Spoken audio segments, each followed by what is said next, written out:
Evening. Hope you enjoyed the ridiculous premiere music that I am told there is. Thank you for putting up with me last night. I'm sorry, I was in such a grumpy, mushy mood, and thank you for letting me vent a bit of my COVID frustrations at the world. I realised afterwards in reading your comments that the question after my grumpiness really did make it sound like I'd had enough of doing the book club, and I just wanted to say I have not at all in any way. It is a really lovely part of my day reading the story in the evening, and even on days where the writing is stressful, this bit of it sort of just makes it all worth it. So thank you very much, and I feel much better today. Brains are crazy, aren't they? I've done a workout, I've walked the dog, she's being adorable, and yeah, I feel a bit more, I've got the strength to go on. So thank you very much for sticking with me. Where did you get to with the vote? I think you chose right. You chose right. You chose what I was hoping would happen. I wasn't confident, but you did. So well done. We're on to chapter bloomin' 30. I keep meaning to check where Emma was at this point. Somebody that's good at the research will tell me, I'm sure. But let's read chapter 30 for your Wednesday edition of the Audience Adventure 2. Chapter 30. Aesma followed Van Weer up the corridor, and Mavis paused to unlock the heavy door and let them both into Van Weer's abandoned office. Oh, I've just had a thought. It might be dreadful because it might be trying to use my headphones. Well, if it was, I'm sorry, and hopefully it will be better now because it's on the computer. Aesma followed Van Weer up the corridor, and Mavis paused to unlock the heavy door and let them both into Van Weer's abandoned office. She didn't even tell you where she was going? Aesma was astonished. She'd never seen her mother do a thing without first screaming at the timid Tingian who had been her assistant since she joined the military. No, Mavis squeaked, looking up with wide eyes at Aesma. I made root brew, set it on her desk. Mavis stopped to indicate the cup of stone-cold root brew still sitting squarely in front of Van Weer's chair.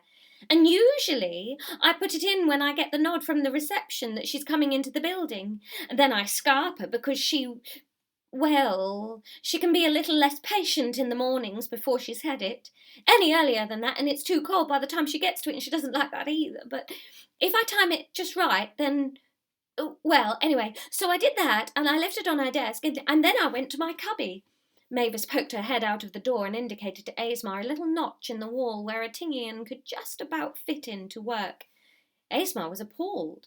She'd never given it much thought, but had always just assumed that Mavis had her own office down the corridor. She'd never noticed this tiny little nook. And she never showed up? Aesma wandered back into the office, but if she was hoping for clues as to what Van Weer was up to, she was a fool. No, never turned up, no messages or anything. It took me a while to notice, and then after third beats I realised she hadn't shouted at me and I'd actually got through everything I needed to do. So I popped my head in to see where she was. She wasn't here. I went to her house. She wasn't there either. It's ridiculous. Neither was Elliot. Oh, I'm sorry, but listen, you should know Elliot was being well looked after. Much better than... Well, she was being well looked after.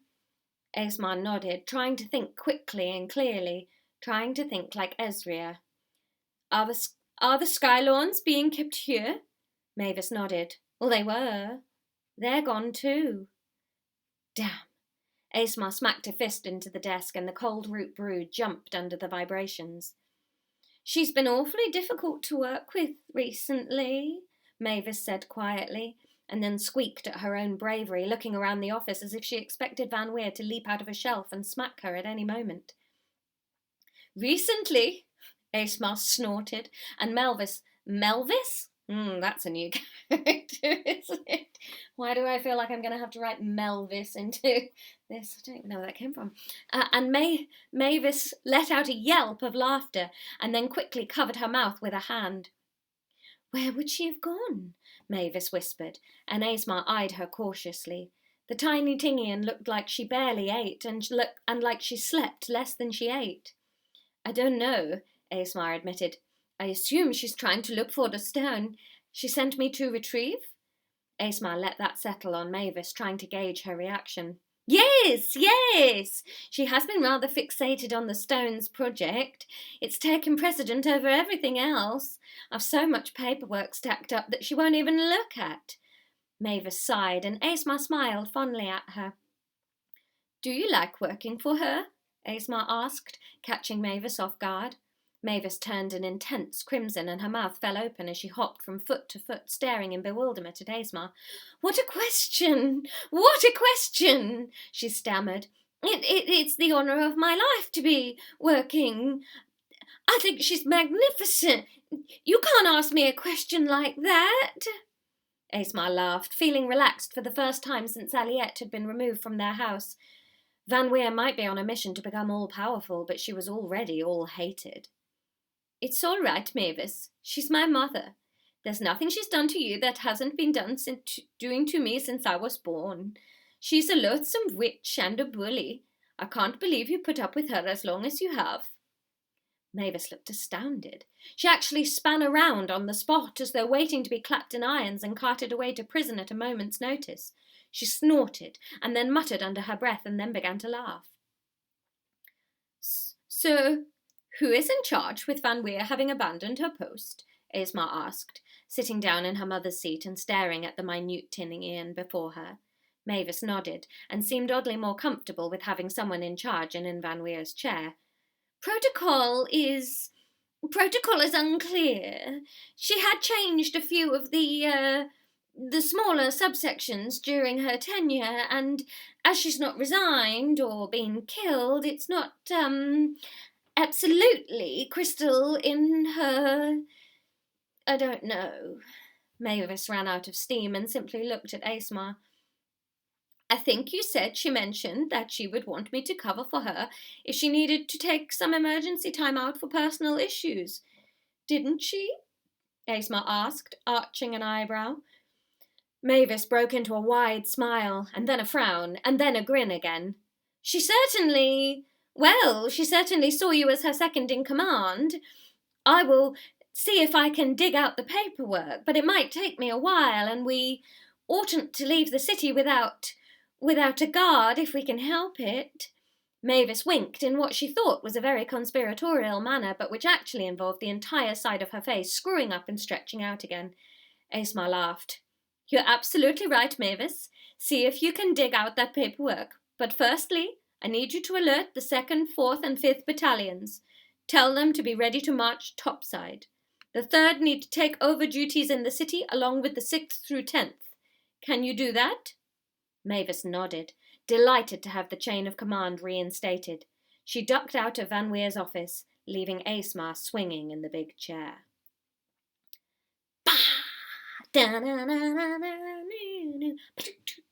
Right, your question for... Hang on, what day are we doing the next one? Is it Saturday? I feel like... It is Saturday, but it's another pre-record. Oh, I'm not going to really see you until next week. Boo. Not that I do see you, but you know what I mean. In fact, next week's messy. Anyway, yes, your question for Saturday is...